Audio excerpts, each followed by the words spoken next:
Hi, this first clip in the Reasoning Under Uncertainty series will simply be a justification for dealing with uncertainty. So if you're already motivated or you don't want to see me taking a stab at being intellectual, you may skip the rest of the clip and go on to the mathematical foundations. And you really don't want to see me pretending to be intellectual. See, when rational reasoning is mentioned, people often tend to think only about deductive logic. This would, however, severely limit the applicability of rational reasoning, which is why statisticians have made an effort at defining and coding rationality.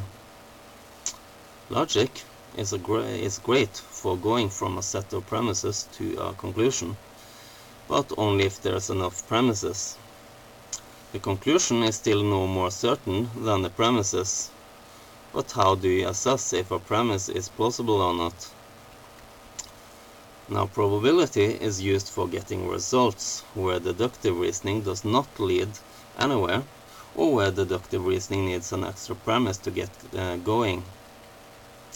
If you misinterpreted a probabilistic argument as an attempt at a logical statement, you would say it was a logical fallacy. This gave me an incentive to look at a few logical fallacies and their relation to probabilistic arguments. Note that not all logical fallacies correspond to similar correct probabilistic reasoning, though.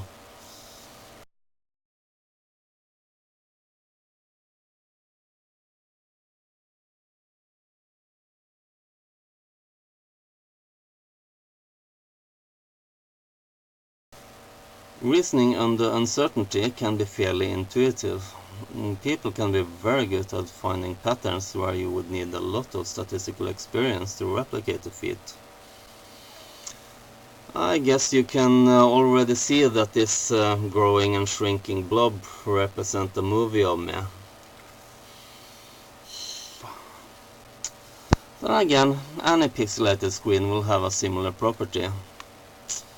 Even your real eyesight has a finite resolution. Sometimes the pattern working works a little too well. Then there are visual illusions that show us how we try to infer three-dimensional structure even when the information is inadequate, as in this Necker cube, or simply wrong, as in this Escher drawing. Your senses transmit uncertain information that does not give you an absolute certain picture of the world around you. Often this observation is stressed by mystics to confuse us and make us believe in concepts that none of our senses tells us are present. Yet even if our senses does not give us certainty, they give us something very useful, something that makes us able to function in a dangerous world. Even if the concept of plausibility is eminently useful, for a long time it didn't get the same mathematical treatment as deductive logic. However, in this series I will present a systematic approach to reasoning under uncertainty based purely on probability. The approach was first studied by Thomas Bayes and is thus often called Bayesian statistics. Laplace developed it further, but it was first in the second half of the 20th century that these ideas became a popular topic amongst scientists and mathematicians. In the 1960s, Richard T. Cox showed that a few desired properties for a measure of plausibility yields a set of mathematical laws that can be identified as probability. These probabilities are updated when new data arrives, and for those familiar with the so-called frequentist definition of probability, which is the long-term frequency of a given experimental outcome, the Bayesian definition may sound surprising and even wrong.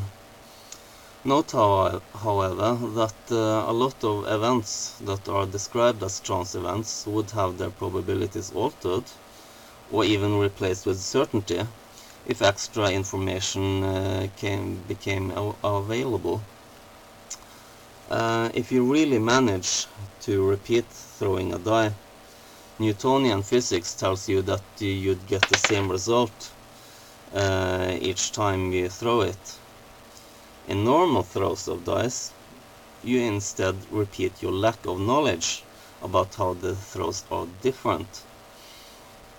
Also, with a probability as a function of what you know and how well you know it, you don't need to deal with whether a die already thrown has a probability or not. As long as you do not know exactly the outcome, it will have a probability. And if you do know it, you can give it a probability, namely probability 1 for the actual outcome and 0 for the rest. In the Bayesian setting, any, and I stress any, statement that can be logically true or false is fair game for probabilistic reasoning. In real life, logical truth values may be hard to define even when almost perfect knowledge is available. Concepts like islands, organisms, consciousnesses, or types of weather are gradual phenomena that does not readily yield to logical yes or no questions. Does it rain outside? Maybe it's a slow drizzle. Still, arbitrary definitions can give us the possibility of assessing the truth values of such concepts, and to do this by studying their plausibility. As mentioned, data is incorporated into the probabilities by updating the initial probability. This initial probability, often called a prior, can be hard to elicit. Symmetries and initial insights are the best tools available. The prior can be subjective, summing up your private state of knowledge, or it can sum up the total human state of knowledge before the new data arrived. In this presentation, I will not focus too much on initial probabilities, but rather study how new data will affect those probabilities.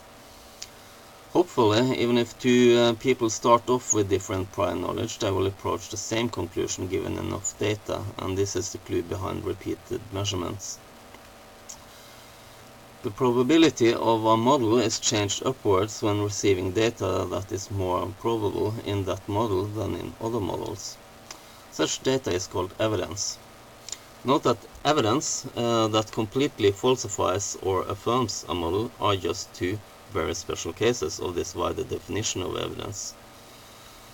While new data can give you information on a model that makes you change your plausibility judgment, this will not affect the real-world truth value of that model. However, while evidence does not change the real truth value, the truth value will affect the probable outcomes.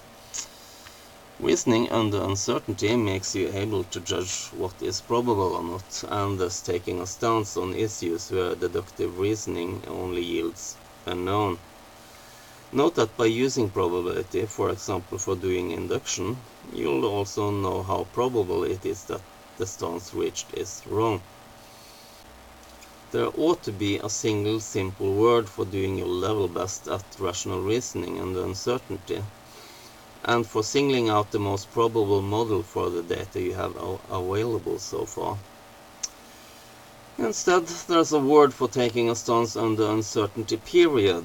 It's called belief, and can be caused by rational probabilistic reasoning, or it can be caused by wishful thinking, random fancy, or coercive delusion. When you say, I believe the next throw of the die will show more than one eye, that's eminently probabilistic, and the chance of you being right is 5/6. If you say, I believe it will rain tomorrow, chances are that you mean that in a probabilistic and fairly neutral way, using the data you have available. Also, something similar is usually meant when a statement, I believe evolution caused the diversity of life seen on Earth, is uttered. However, creationists will jump on such a statement and interpret it as, I have faith that evolution caused the diversity of life on Earth. So, while a word somewhat like belief would be very useful, the word itself is a minefield that may have to be replaced with more cumbersome but also more accurate phrases. Note that rational belief is simply a function of what you know and how well you know it. There is no decision involved in that process.